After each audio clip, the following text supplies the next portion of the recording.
Bonjour à toutes et à tous et bienvenue sur ma chaîne YouTube. Aujourd'hui, je vais vous parler d'un symbole emblématique de la Russie, la Matryoshka, appelée également la poupée russe.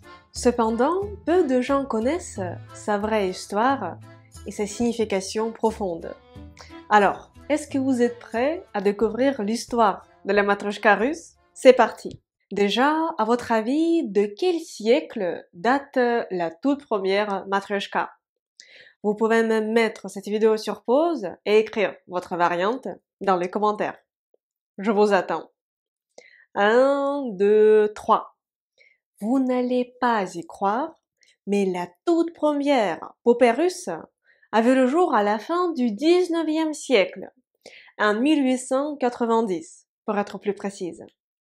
C'est dans un atelier du domaine d'Abramtsevo, situé près de la ville de Sergueïev Posad, à 70 km de Moscou, que cette première poupée russe a été créée. Abramtsevo, c'est un endroit historique, célèbre pour son domaine artistique. Et Sergueïev Posad, ma ville natale, c'est la capitale russe des Matryoshka. Revenons à l'histoire des Matryoshka. À la fin du 19e siècle, la Russie était en plein essor sur le plan économique et culturel, notamment après la victoire sur Napoléon Bonaparte. C'est à cette époque qu'est né un nouveau mouvement artistique, connu sous le nom du style russe. Le style russe a influencé divers domaines, tels que l'architecture, la peinture, les arts décoratifs et la mode. En 1890, dans l'atelier d'Abramtsevo, on a retrouvé une ancienne épopée japonaise en bois représentant les 7 divinités du bonheur.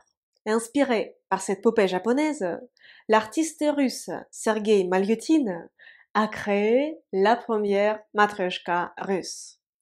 Cette poupée représentait une paysanne russe vêtue d'une chemise bleue, d'un sarafane rouge et d'un tablier blanc, portant un foulard foncé à fleurs sur la tête et tenant un coq noir dans les mains. À l'intérieur de cette première Matryoshka se trouvaient 6 autres poupées, représentant la mère et ses enfants. Cette poupée historique est aujourd'hui conservée au musée du jouet de Sergueïev Posad, dans la région de Moscou. Je l'ai vu de mes propres yeux il y a quelques années. Mais pourquoi les Russes ont-ils appelé ce jouet Matryoshka? Eh bien, cela vient du prénom féminin Matryona, très populaire à la fin du 19e siècle en Russie.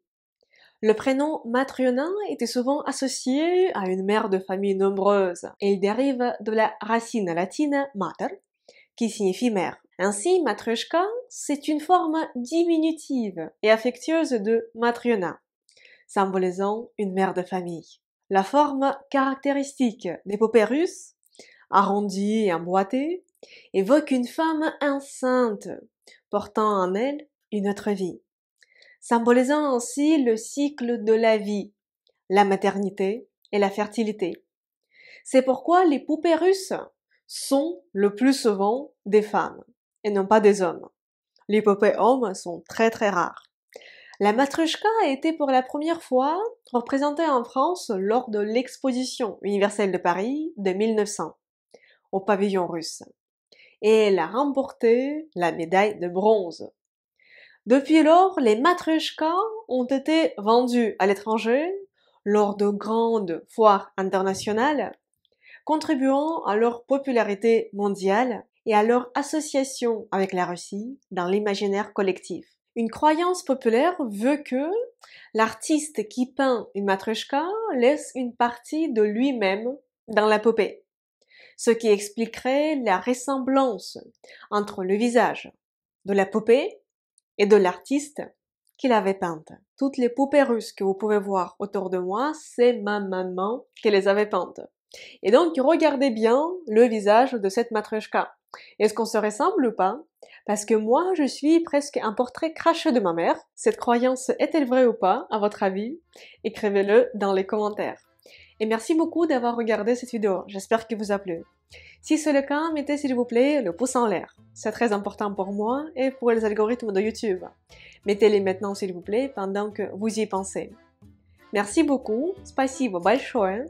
Abonnez-vous à cette chaîne YouTube si ce n'est pas encore fait et suivez-moi sur mes réseaux sociaux. C'est partout le russe facile avec Diana et je publie sur mes réseaux sociaux tous les jours du contenu sur le russe et sur la Russie. Si vous souhaitez commencer à apprendre le russe ou améliorer votre niveau actuel, je vous invite à rejoindre les cours quotidiens de russe. C'est mon programme personnel d'apprentissage de russe en continu, qui comprend également mes cours particuliers de russe par visio. Vous trouverez plus d'informations dans la description de cette vidéo.